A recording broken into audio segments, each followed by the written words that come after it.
नमस्कार दोस्तों, मैं वीरेंद्र सैनी आपका द कैटलिस्ट अकेडमी में एक बार और स्वागत करता हूँ। ठीक है, तो मेरा चैप्टर जो अपना फिनिश हो चुका है वो था इलेक्ट्रिक चार्ज एवं फील्ड। उसमें हम अपना कंप्लीट दे चुके हैं और जो न्यूमेरिकल है पीछे की बेकार आ चुके हैं। ठीक है, अब हमारा जो नेक्स्ट चैप्टर है वो है इलेक्ट्रोस्टैटिक पोटेंशियल। ठीक है, स्थिर वैद्युत विभव। तो इस चैप्टर में हम सबसे पहले पढ़ेंगे कि जो हमारा स्थिर वैद्युत विभव होता है उसके बारे में, उससे पहले थोड़ी टर्म होती है उनको जानते हैं। तो इस चैप्टर में हम सबसे पहले इलेक्ट्रोस्टैटिक पोटेंशियल एनर्जी पढ़ेंगे, फिर उसके बाद जो इलेक्ट्रोस्टैटिक पोटेंशियल डिफरेंस पढ़ेंगे, फिर उसके बाद जो सरफेस बनती है इलेक्ट्रो पोटेंशियल सरफेस बनती है उसके बारे में पढ़ेंगे। तो सबसे पहले हम जो हमारे चीज़ें जो 11th में हम ग्रेविटेशनल फोर्स और जो स्प्रिंग के कारण जो बल लगता है उसके बारे में हम पढ़ चुके हैं 11th में। उसमें हमने क्या पढ़ा था कि जो हमारा जो एनर्जी कंजर्वेशन है, जो एनर्जी कंजर्वेशन क्या होता है, टोटल एनर्जी क्या होती है, kinetic energy plus potential energy बराबर टोटल एनर्जी होती है। और टोटल एनर्जी होती है वो हमेशा कंजर्व रहती है। ठीक है, जो टोटल एनर्जी होती है हमारी कंजर्व रहती है, और जो इससे संबंधित जो हमारी मैकेनिकल एनर्जी होती है वो कंजर्व रहती है। उससे संबंधित जो बल लगता है वो क्या कहलाता है, कंजर्वेटिव फोर्स। ठीक है, वो कंजर्वेटिव फोर्स कहलाता है। और कंजर्वेटिव जो फोर्स है वो कौन कौन से होते हैं, एक तो होता है ग्रेविटेशन फोर्स और दूसरा कूलम्ब फोर्स। ठीक है, एक ग्रेविटेशन फोर्स और स्प्रिंग फोर्स। ठीक है, हम दोनों को क्लास 11th में पढ़ चुके हैं। ठीक है, ये क्या होते हैं, कंजर्वेटिव फोर्स। इन कंजर्वेटिव फोर्सों के कारण जो मैकेनिकल एनर्जी है वो कंजर्व रहती है। ठीक है, अब जो हमारा जिस प्रकार से हमने 11th में पढ़े थे कि जैसे कि हम देखें, जैसे कि कोई ये पृथ्वी की क्या है, सरफेस है। ठीक है, पृथ्वी की क्या है, सरफेस है। इस सरफेस से मान लो किसी व्यक्ति ने ईंट उठाता है यहाँ से। ठीक है, किसी व्यक्ति ने किसी मेटर को उठाया। ठीक है, और यहाँ पर ले जाने पर अब यहाँ से उठाकर मान लो ए पॉइंट पर ले जाता है। अब उसे क्या करना पड़ेगा, कुछ कार्य करना पड़ेगा। और जो ग्रेविटेशनल फोर्स की दिशा, ग्रेविटेशनल फील्ड की दिशा किधर होती है, नीचे की ओर। किधर होती है, ग्रेविटेशनल फील्ड की दिशा नीचे की ओर होती है। ठीक है, अब उसके विरुद्ध, उसकी अपोज हम क्या करते हैं, इस ईंट को ऊपर की ओर ले जाते हैं। अब किसी भी फील्ड के हम विरुद्ध जो कार्य करते हैं क्या होता है, उसके विरुद्ध हमें फोर्स लगाना पड़ता है। अब फोर्स लगाने पर जो कार्य होगा, जो हमारे द्वारा जो एनर्जी दी जाएगी, इसको जो किस रूप में खर्च हो जाएगी, वो पोटेंशियल एनर्जी। ठीक है, पोटेंशियल एनर्जी मान लो यहाँ पर 20 जूल है। ठीक है, अब मान लो थोड़ा और बी बिंदु तक ले गए इस ईंट को, तो हमें और ऊर्जा कार्य करना पड़ेगा। ठीक है, अब वो किस रूप में आ जाएगी, फिर मान लो 40 जूल में आ जाएगी। ठीक है, अब जो हम जो कार्य कर रहे हैं, ठीक है, अब वो ए और पॉइंट पर किस रूप में कलेक्ट हो रहा है, पोटेंशियल एनर्जी के रूप में। ए पॉइंट पर कुछ पोटेंशियल संचित होगी, जो पृथ्वी की सरफेस से ए तक ले आने पर हमें कुछ कार्य करना पड़ा, वो कार्य पोटेंशियल एनर्जी के रूप में संचित हो जाता है। बी पॉइंट तक लेके तो 40, मतलब बी पॉइंट तक लेके तो हमें 40 जूल कार्य करना पड़ता है। ठीक है, तो हम कहना चाह रहे हैं कि जो हमारे द्वारा जो किया गया कार्य है वो किस रूप में बदल जाता है, पोटेंशियल एनर्जी में। ठीक है, किस रूप में, पोटेंशियल एनर्जी में। अब जो पोटेंशियल एनर्जी में बदल गया, हमें पता कैसे चलेगा पोटेंशियल एनर्जी। अब हम ए पॉइंट से इसको छोड़ कर देखते हैं, तो वो क्या छोड़ कर देते हैं, जैसे पेन को अब नीचे की ओर छोड़ते हैं, क्या होता है, वस्तु नीचे की ओर जाती है। मतलब हाई पोटेंशियल एनर्जी से लो पोटेंशियल एनर्जी तक वस्तु जाती है। जैसे कि बी पॉइंट पर लेके, तो बी से कहाँ आएगी, पहले ए, फिर ए से पृथ्वी की सरफेस पर। तो जो किया गया कार्य हमारा पोटेंशियल एनर्जी में संचित हो जाता है। अब जो संचित हो गया, अब इस यहाँ से छोड़ते हैं तो क्या होता है, पृथ्वी की सतह पर जाती है। मतलब हायर पोटेंशियल एनर्जी से वस्तु लोअर पोटेंशियल एनर्जी पर जाती है। ठीक है, तो किया गया कार्य किस में बदल जाए, पहले पोटेंशियल एनर्जी और फिर पोटेंशियल एनर्जी काइनेटिक में बदल जाती है। ऐसे एक और एग्जांपल देखें, जैसे कि कोई स्प्रिंग होती है,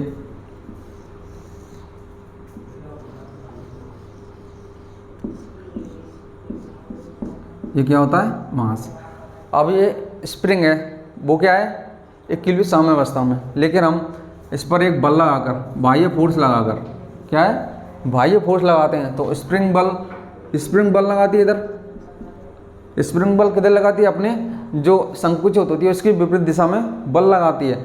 अब इसमें बाह्य फोर्स लगाने पर क्या होगा, हमें इसके विरुद्ध कार्य करने पड़ेगा, इस स्प्रिंग फोर्स के विरुद्ध कार्य करने पड़ेगा, ठीक है। अब जो कार्य कर रहे हैं हम, बल के द्वारा जो कार्य कर रहे हैं, वो सिर्फ स्प्रिंग में किस रूप में संचित हो जाता है, इसकी स्प्रिंग पोटेंशियल एनर्जी के रूप में संचित हो जाता है, ठीक है।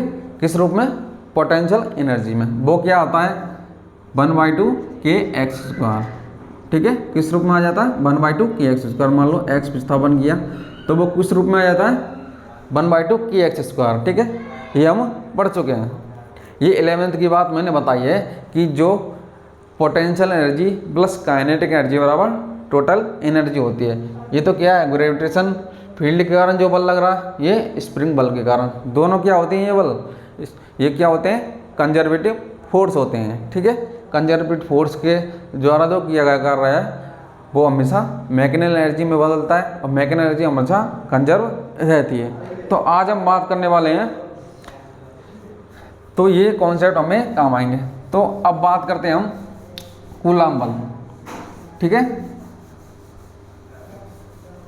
तो कूलाम बल के कारण, जैसे कि हम पढ़ चुके हैं कि जो पॉजिटिव चार्ज होता है, इस पॉजिटिव चार्ज के कारण क्या होती हैं, बल रेखाएं, इलेक्ट्रिक फील्ड बाहर की ओर निकलती है, इस तरह से, ठीक है। क्या निकलती हैं, बाहर की ओर, ये हम पढ़ चुके हैं इलेक्ट्रिक फील्ड में, ठीक है। और नेगेटिव चार्ज के कारण अंदर की ओर निकलती है, अंदर की ओर आती है, ठीक है। और ये पॉजिटिव चार्ज से बाहर की ओर निकलती है और अंत पर अंत हो जाती है, ठीक है। अब हम एक टेस्ट चार्ज लेते हैं, ये तो मान लो सोर्स चार्ज है,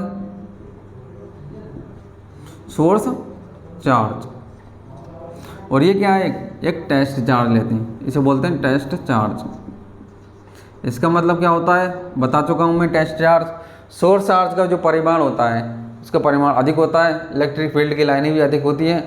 और जो टेस्ट चार्ज होता है हमारा जो टेस्ट चार्ज होता है हमारा Q0 परिमाण में बहुत कम होता है, और इलेक्ट्रिक फील्ड भी बहुत कम जनरेट करता है इसके कंपेरिजन में, ठीक है। क्यों लेते हैं ऐसा, क्योंकि इसके कारण डिस्ट्रैक्ट नहीं हो पाए हम, केवल इसके कारण जो भी फोर्स लग रहा है उसके कारण गणना करने में हमें आसानी रहती है। अब हम देखें कि जो ये पॉइंट है, इस लाइन पर इलेक्ट्रिक फील्ड किस दिशा में लगेगा, बाहर की ओर, ठीक है। जो पॉजिटिव चार्ज से इलेक्ट्रिक फील्ड लाइन किस दिशा में, इस दिशा में लगेंगे, बाहर की ओर। अब दोनों पॉजिटिव हैं तो क्या होगा, रिपल फोर्स काम करेगा, ठीक है। ये तो हम पढ़ चुके हैं, ठीक है। अब ये हम पढ़ चुके हैं कि जो इलेक्ट्रिक फील्ड है इस पर किस दिशा में, इधर बल किधर, बाहर की ओर लगेगा। अगर हम कि इस चार्ज को मान लो पहले ये ए पॉइंट पर रखा हुआ था, अब इस चार्ज को हम बी पॉइंट पर लाते हैं, ठीक है। ए पॉइंट से बी पॉइंट पर लेके आते हैं। अब हम ए पॉइंट से बी पॉइंट पर लेके आते हैं तो क्या होगा, हमें इलेक्ट्रिक फील्ड के विरुद्ध काम करना पड़ेगा। वो क्या रहता है, कूलाम बल के विरुद्ध हमें काम करना पड़ेगा। तो ए पॉइंट से बी पॉइंट तक लाने पर हमें क्या करना पड़ेगा, काम करना पड़ेगा। अब हम चार्ज को इस प्रकार से ले जाते हैं कि चार्ज को हम क्या करना पड़ेगा, यहाँ से यहाँ तक ले जाने पर एक्सटर्नल बाह्य बल लगाना पड़ेगा, ठीक है। अब जो हम बाह्य बल लगा रहे हैं, बाह्य बल जो लगा रहे हैं इस तरह से लगा रहे हैं कि हम बिल्कुल धीरे धीरे लेके जाते हैं इसे ए से बी तक, ठीक है। अब जो एक्सटर्नल फोर्स होता है वो कूलाम बल के मैग्नीट्यूड के बराबर होता है। हमें इस तरह से बल लगाना पड़ेगा बिल्कुल कि जो चार्ज है इस पर जो बल आएंगे बिल्कुल धीरे धीरे, और इसका जो परिमाण है एक्सटर्नल फोर्स का परिमाण और इलेक्ट्रिक फील्ड के कारण जो लगने वाले का परिमाण बराबर रहे, ठीक है। क्यों ले रहे हैं ऐसे, क्योंकि नेट फोर्स जीरो रहे, F external vector plus F electric force के कारण जीरो रहे, मतलब एफ नेट बराबर जीरो रहे हमारा। एफ नेट जीरो रहेगा तो क्या होगा, उस पर एक्सेलरेशन है, त्वरण है, जीरो हो जाएगा, त्वरित नहीं हो पाए चार्ज, ठीक है। क्या हो जाए, त्वरित नहीं हो पाए। अब मान लो हम इस चार्ज को ए से बी तक ले जा रहे हैं, ठीक है, धीरे धीरे। अब इस पर जो चार्ज काम करेगा, जो हमारे द्वारा जो लगाया गया बल है, W बराबर ए से कहाँ ले जा रहे हैं, बी तक। अब जो ए से बी तक ले जा रहे हैं तो हमें क्या करना पड़ेगा, कार्य करना पड़ेगा। अब वो कहाँ से कहाँ तक ले जा रहे हैं, मान लो dx विस्थापन किया, dx या dr मान लो, ठीक है, dr तक ले गए, तो जो हमारा वर्क निकलेगा, एक तो एक्सटर्नल फोर्स मान लो एफ एक्सटर्नल, जो हमारे द्वारा किया गया कार्य क्या है, एक्सटर्नल फोर्स के कारण ही हो रहा है, तो F vector dot dr vector. और ये कहाँ से कहाँ तक ले जा रहे हैं, ए से बी तक। ये ए से बी तक ले जाने में कार्य हो जाएगा, ठीक है। और अगर हम इसको इलेक्ट्रिक फील्ड रखना चाहें, इलेक्ट्रिक फील्ड के कारण क्या होगा, वो नेगेटिव आ जाएगा, ठीक है, ए से बी तक, क्योंकि दोनों की डायरेक्शन अलग है। एफ ई वेक्टर तो इधर काम करेगा क्योंकि कूलॉम फोर्स इधर है, और हमारे द्वारा जो लगाया बल क्या है, एफ एक्सटर्नल है, ठीक है। तो ए से B F E vector dot D R vector, तो ये हमारा क्या हो जाएगा, कार्य ए से बी तक ले जाने में किया गया कार्य हो जाएगा। अब हम कार्य कर रहे हैं ए से बी तक ले जाने में, ठीक है, कार्य किया। अब मैं पहले भी बता चुका हूँ, जैसे कि हम किसी वस्तु को ऊपर से ले जाते हैं, नीचे से ही ऊपर लेके जाते हैं, तो क्या करना पड़ा है हमें, कार्य वो ग्रेविटेशन फोर्स के विरुद्ध, तो वो किस रूप में संचित हो जाता है, पोटेंशियल एनर्जी के रूप में, ठीक है। इसी प्रकार से जो ये कार्य हमारा WAB वो किस रूप में संचित हो जाता है, पोटेंशियल एनर्जी, ठीक है। उसमें बोल लेते हैं हम ग्रेविटेशनल पोटेंशियल एनर्जी, इसमें बोलेंगे हम इलेक्ट्रोस्टैटिक पोटेंशियल एनर्जी। तो वो जो किया गया कार्य है WAB बराबर किस रूप में संचित हो जाता है, पोटेंशियल एनर्जी, इसे लिख देंगे WAB बराबर डेल्टा U, ठीक है। और जो WAB है वो किसके बराबर हो जाएगा, UP माइनस UA। मैंने बताया था पहले, ग्रेविटेशन फोर्स में हाई पोटेंशियल से लो पोटेंशियल की ओर वस्तु जाती है, तो UP minus UB minus UA, ठीक है, ये हमारा अंतर हो जाता है। ये क्या हो गया हमारा, पोटेंशियल एनर्जी, ठीक है। अगर हम बात करें कि इससे क्या पता चल रहा है कि जो हमारे द्वारा जो किया गया कार्य है, पहली बात पता चल रही है कि जो हमारा जो किया गया कार्य है वो अंतिम और प्रारंभिक बिंदु की पोटेंशियल एनर्जी पर डिपेंड कर रहा है, मतलब ए पॉइंट और बी पॉइंट पर डिपेंड कर रहा है, ठीक है। फाइनल और इनिशियल और फाइनल पॉइंट पर डिपेंड कर रहा है केवल, तो ये पथ इंडिपेंडेंट हो जाएगा, ठीक है। पथ जो किया गया कार्य है क्या हो जाएगा, पथ इंडिपेंडेंट।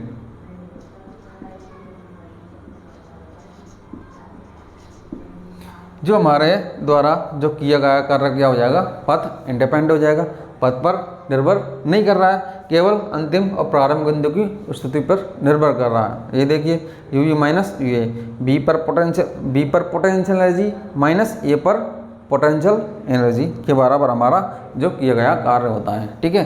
अब जो इस प्रकार से जो पथ इंडिपेंडेंट होता है वो हमारे द्वारा किया गया कार्य केवल संरक्षी बलों के द्वारा ही होता है, उसे बोलते हैं कंजर्वेटिव फोर्स।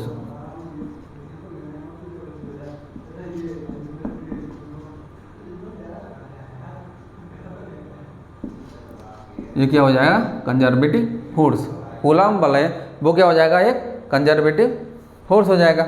दूसरी बात है, जो हमारी जो पोटेंशियल एनर्जी होती है ये क्या होती है, रिलेटिव क्वांटिटी, मतलब सापेक्षिक राशि होती है।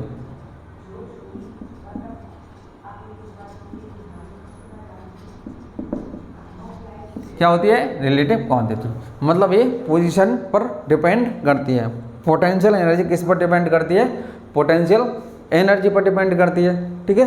ये भी बात आपको पता चल गया, ठीक है। अब हम बात करें कि जो ये दो बात आपको पता चल गई, ये कंजर्वेटिव फोर्स के द्वारा किया गया कार्य है, ठीक है, और पथ इंडिपेंडेंट होता है, मतलब पथ पर डिपेंड नहीं करता है, केवल चार्ज को हम जो हमारा ए पॉइंट है और ये बी पॉइंट है, आराम से सिंपल है। या चार्ज को इस तरह से ले जाओ, या चार्ज को ऐसे ले जाओ, या कैसे भी ले जाओ इस तरह से घुमाकर, ठीक है। तो इस पथ पर डिपेंड नहीं करता, केवल प्रारंभिक और अंतिम बिंदुओं की स्थिति पर निर्भर करता है।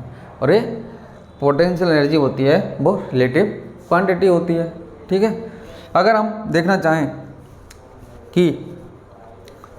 कि जो अगर हम ए पॉइंट को अनंत से लेके आए, मान लो अब तो हमने क्या रखा था ये चार्ज ए पॉइंट पर, इससे चार्ज कुछ दूरी पर ए पॉइंट पर, अगर हम ए पॉइंट को अनंत पर लेना चाहें, ठीक है, मान लो ए पॉइंट अनंत पर ले, ठीक है, जो अनंत पर पोटेंशियल एनर्जी क्या हो जाएगी, जीरो होती है, क्योंकि वहाँ पर इलेक्ट्रिक फील्ड लाइन पहुँचती नहीं है। अनंत पर क्या होती है, इलेक्ट्रिक फील्ड लाइन होती नहीं है, पहुँचती नहीं है, जीरो नहीं, तो वहाँ पर वर्क भी नहीं करना पड़ेगा, ना कोई फोर्स लगेगा, तो पोटेंशियल एनर्जी अनंत पर क्या हो जाएंगी, जीरो होती है, ठीक है।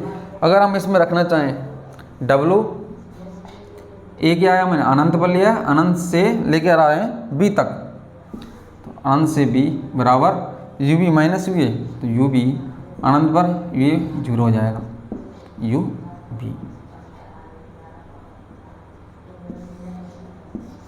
इस प्रकार से हम जो रेफरेंस पॉइंट बना हमने ए बराबर अनंत, मतलब चार्ज को अनंत से लेके आ रहे हैं, अनंत पर यू अनंत क्या हो जाएगा, जीरो हो जाएगा, और डब्लू अनंत से लेकर बी तक आते हैं तो वो यू बी के बराबर हो जाएगा, ठीक है। लेकिन एक बात और बता देता हूँ कि जो पोटेंशियल एनर्जी होती है इतनी हम इसकी गणना करना कठिन रहता है, उसमें मतलब परिभाषित नहीं कर सकते, लेकिन जितने इम्पोर्टेंट इसका अंतर रहता है पोटेंशियल एनर्जी का वो महत्वपूर्ण होती है, उसका कुछ फिजिकल मीनिंग होती है पोटेंशियल एनर्जी का, ठीक है।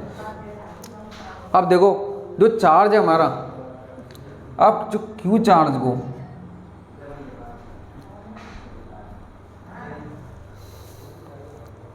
अब एक बात और देखो, ठीक है, ये यहाँ तक हो गई।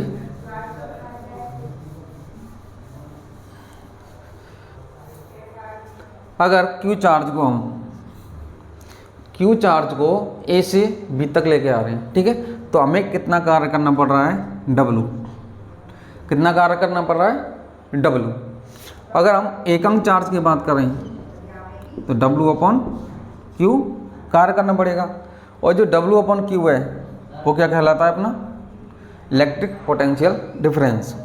इलेक्ट्रिक पोटेंशियल डिफरेंस वो क्या हो जाएगा, वो हमें बी बी माइनस बी ए, वो किसके बराबर होता है, डब्लू अपॉन क्यू। यही होता है हमारा electric potential difference, electric potential difference, ठीक है। बी बी माइनस बी ए बराबर डब्लू अपॉन क्यू, मतलब चार्ज एकांक चार्ज द्वारा जो किया गया कार्य होता है वो क्या कहलाता है, पोटेंशियल डिफरेंस कहलाता है, unit charge by work done, ठीक है, ये कहलाता है अपना इलेक्ट्रिक पोटेंशियल डिफरेंस। अब इसमें भी हम अगर रेफरेंस की बात करें, अगर ए पॉइंट को हम किसमें माने, अनंत पर, क्या माने, अनंत पर, तो अनंत पर बी ए बराबर जीरो हो जाएगा, तो बी बी बराबर क्या हो जाएगा, डब्लू अपॉन क्यू, ठीक है। और ये ए से बी तक लेके आ रहे हैं, और ये अनंत से बी हो जाएगा, ठीक है, तो बी बी बराबर डब्लू अपॉन क्यू, ये हो जाएगा इलेक्ट्रिक पोटेंशियल हो जाएगा डब्लू अपॉन क्यू। अब हम इसे इस प्रकार भी लिख सकते हैं कि डब्लू ए बी बराबर Q B B minus B A, इसे इस प्रकार भी लिख सकते हैं हम, ठीक है। और डब्लू बी अनंत से बी, क्यू बी बी, इस प्रकार से हम लिख सकते हैं। देखिए अब वही बात कि जो पोटेंशियल होता है, इलेक्ट्रिक पोटेंशियल इतना महत्वपूर्ण नहीं होता है जितना इसका अंतर महत्वपूर्ण होता है। जिस प्रकार से हमारा सेल होता है, किस प्रकार से, जैसे हमारा सेल होता है उसमें क्या होता है, एक प्लस होता है एक माइनस होता है, ठीक है। अब प्लस माइनस होने के कारण क्या आता है, उसमें पोटेंशियल डिफरेंस उत्पन्न होता है, जिसके कारण हमारे बल्ब वगैरह जलते हैं। वो किस कारण जलते हैं, पोटेंशियल डिफरेंस के कारण। केवल प्लस प्लस का कोई अर्थ नहीं होता है इसका, ठीक है। उसके रेस्पेक्ट में कुछ अलग होना चाहिए उसके रेस्पेक्ट में। जैसे कि यहाँ 10 वोल्ट है, इधर क्या हो रहेगा 0 वोल्ट, इधर 5 वोल्ट है। अगर डिफरेंस 10 है तो इधर मान लो 5, इधर क्या हो जाएगा -5, तो डिफरेंस महत्वपूर्ण होता है। ये होता है हमारा इलेक्ट्रिक पोटेंशियल डिफरेंस, ठीक है, BU minus BA electric potential difference. अब आगे बात करें कि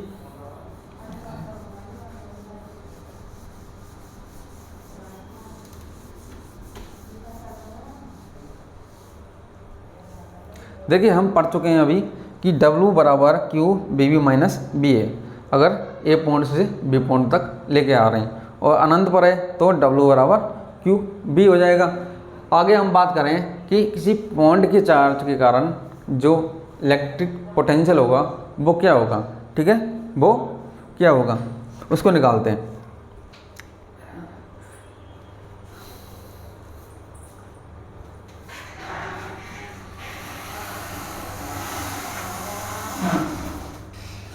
किसी पॉइंट चार्ज के कारण हमारा जो इलेक्ट्रिक पोटेंशियल होगा वो क्या होगा उसको निकालते हैं। मान लो कि ये एक चार्ज है,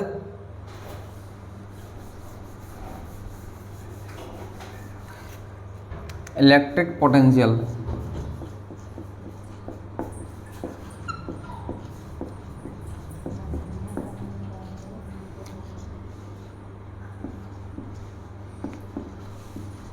ये पॉइंट चार्ज,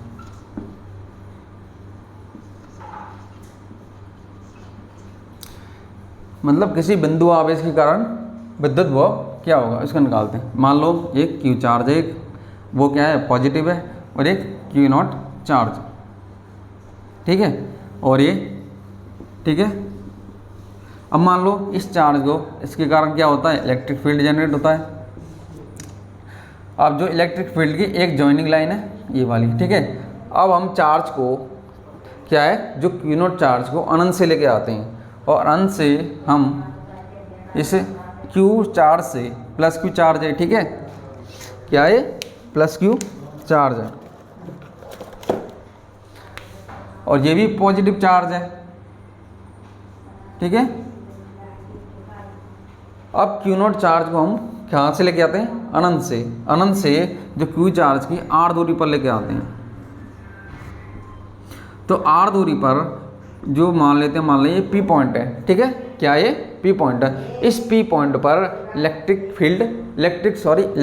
पोटेंशियल क्या होगा Q चार्ज के कारण जो P पॉइंट पर जो R दूरी पर स्थित है इसके कारण हमारा इलेक्ट्रिक पोटेंशियल क्या होगा वो निकालते हैं। मान लो कि एक Q0 चार्ज है, ठीक है, इसे हम अनंत से कहाँ पर है अनंत पर, इसका रेफरेंस पॉइंट हमने क्या मान लिया अनंत, ठीक है। Q0 चार्ज है वो कहाँ पर स्थित है अनंत पर। अब अनंत से मान लो कि A पॉइंट है, ठीक है, और ये A पॉइंट है जो Q चार्ज से x दूरी पर स्थित है, ठीक है।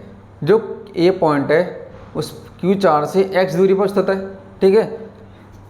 जो Q0 चार्ज मान लो x दूरी पर है, अनंत से लेके आए A पॉइंट पर है मान लो अभी तो फिलहाल, ठीक है। जो इसके कारण जो लगने वाला Q चार्ज के कारण लगने वाला फोर्स है इस पर वो क्या हो जाएगा कूलम फोर्स से है बराबर K Q0 upon x square, ठीक है, क्या हो जाएगा K Q0 upon x square, ये कूलम फोर्स हो जाएगा।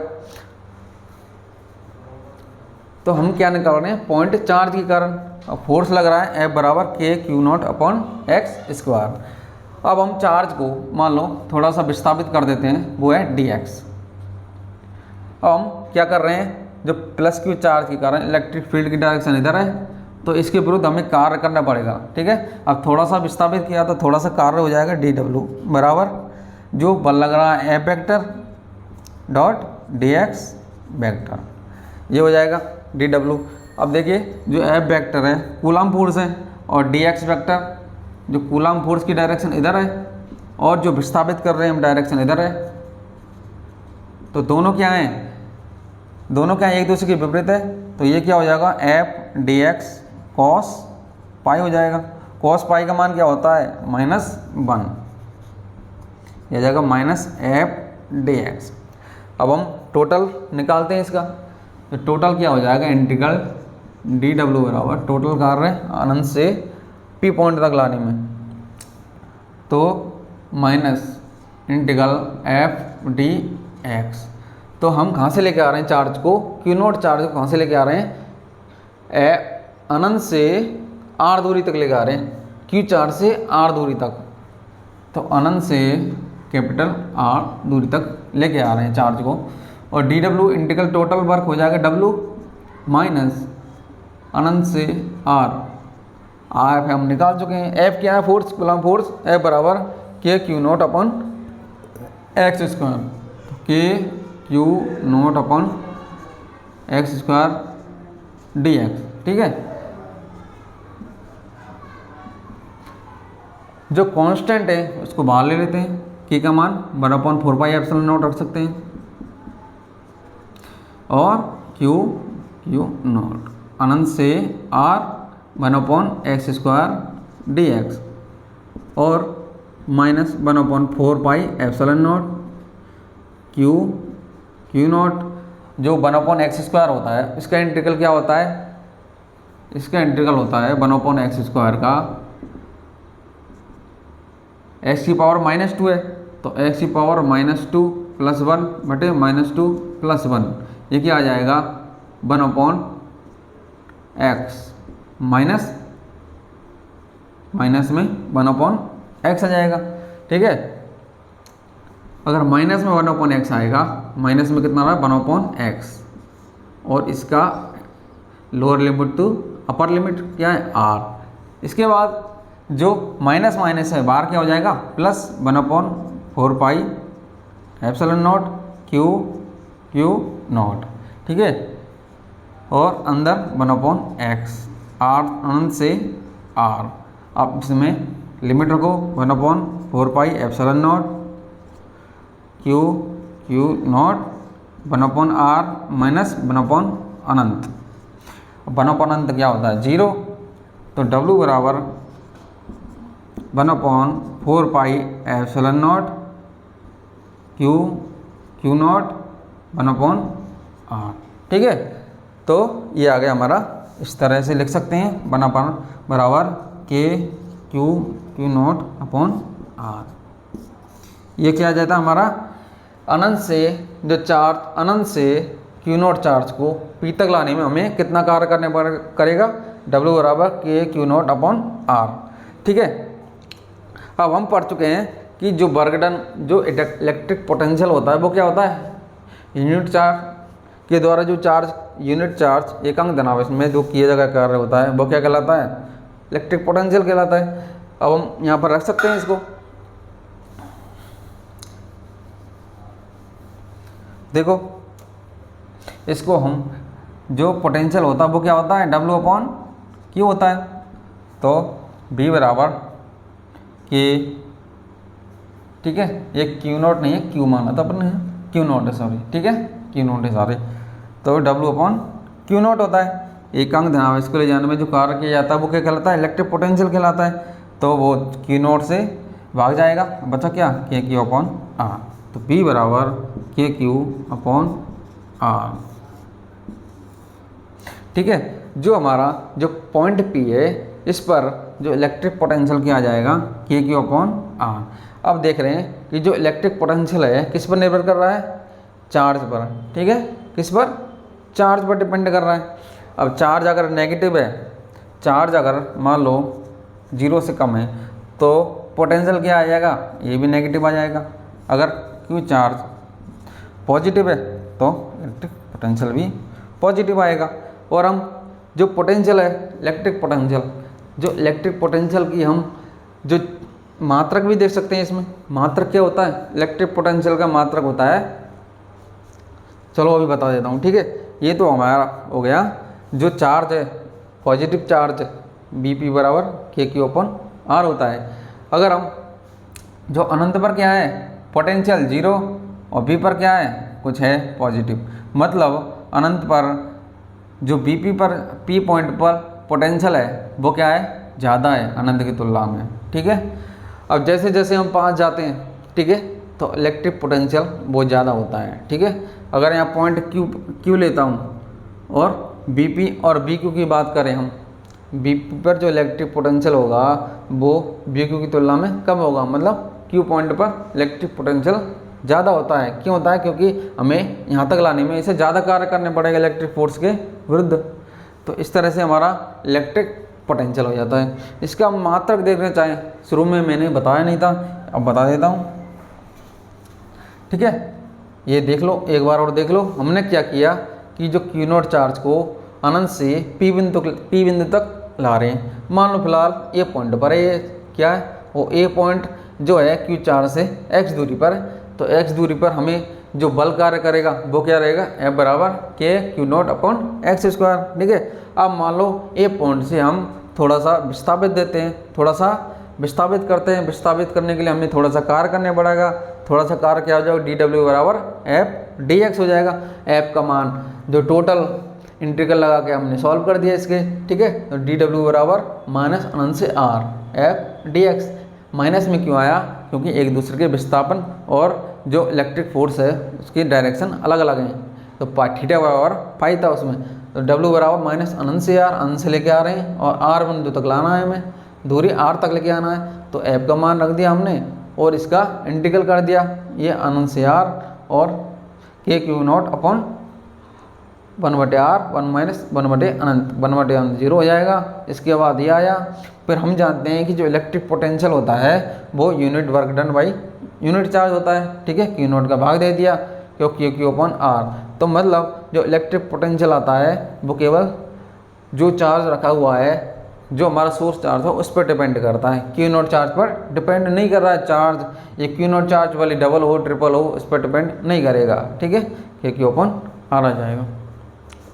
तो इलेक्ट्रिक पोटेंशियल आपका ये बहुत ही महत्वपूर्ण टॉपिक है, जो कॉम्पिटिटिव एग्जाम होते हैं उसके लिए भी इम्पोर्टेंट है। 12th क्लास में भी इसके ज़्यादातर न्यूमेरिकल पूछते रहते हैं, तो आपको ये पता होना चाहिए, ठीक है। इसका जो भी कॉन्सेप्ट है कि हमें पोटेंशियल के हमें क्या करना पड़ रहा है, कार्य करना पड़ रहा है। कार्य से हमें क्या होता है, यूनिट चार्ज को, जैसे कि हमारी जो प्लग होता है, प्लग में हम टेस्टर से देखते हैं तो क्या होता है, इसमें जल जाता है, मतलब बल्ब जलता है। और उस टेस्टर में देखते हैं कि उसमें क्या हो रहा है, जैसे कि हमारा जो पावर सप्लाई उससे उधर से आती है, हमारी क्या है इलेक्ट्रिसिटी वहाँ से आती है।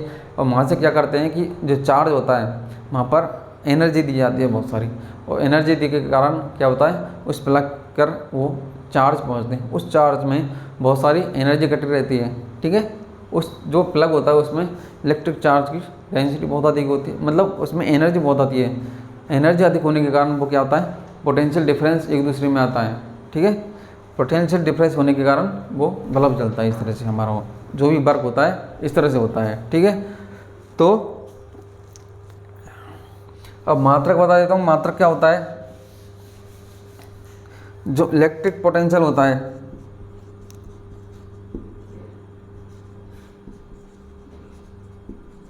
उसका मात्रक होता है अपना वोल्ट बोलते हैं, ठीक है। और एक और यूनिट होती है इसकी, ठीक है। डब्ल्यू बराबर निकाल सकते हैं, डब्ल्यू बराबर क्या होता है, क्यू बी। अब वोल्ट बराबर डब्ल्यू अपॉन क्यू।